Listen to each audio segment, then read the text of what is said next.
ஆனா சுலபன் அதெல்லாம் சரி, எல்லாத்தையும் சகஜமா பழகுவார், அதெல்லாம் இருக்கு. ஆனா சில விஷயங்கள் வந்து அவளே தயங்குறாப்புல இருக்கு, அவரோட கம்பீரம் தடுக்கல. ஒரு நாள் என்ன ஆகுது, அந்த அயோத்தியா வீதியில இவ பாடிட்டு வர அந்த அவகுஜால், அந்த கீதம் காத்து வாக்குல ராமர் காதுல விழுது. ராமர் அதை கவனிக்கிறார், தன் விஷயமா இருக்குங்கிறத புரிஞ்சுக்கிறார். இது யாரு, இது யார் பாடிட்டு வரா அப்படின்னு கேட்கறது பரதனை. பரதன் சொல்றான், இவளை பார்த்தா நம்ம உங்களோட ஜாடையும் மண்ணியோட ஜாடையும் இருக்கிறாப்புல இருக்கு.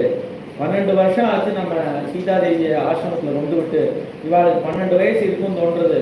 அந்த கண் மூக்கு இதெல்லாம் பார்த்தா உங்களோட ஜாடை இருக்கு, இவா நம்ம பார்த்த குழந்தைகள் தான் அப்படின்னு தோன்றது அப்படின்னு பரதன் சொல்றான். பரதன் சொல்ற, உலகம் தோன்றின நாளா இன்னி வரைக்கும் அப்பா சக்கரவர்த்தியா ராஜ்யத்துல இருக்கார், குழந்தை இப்படி ரோட்ல சந்தியில இருக்கிறது அப்படின்னு என் சரித்திரத்தை தவிர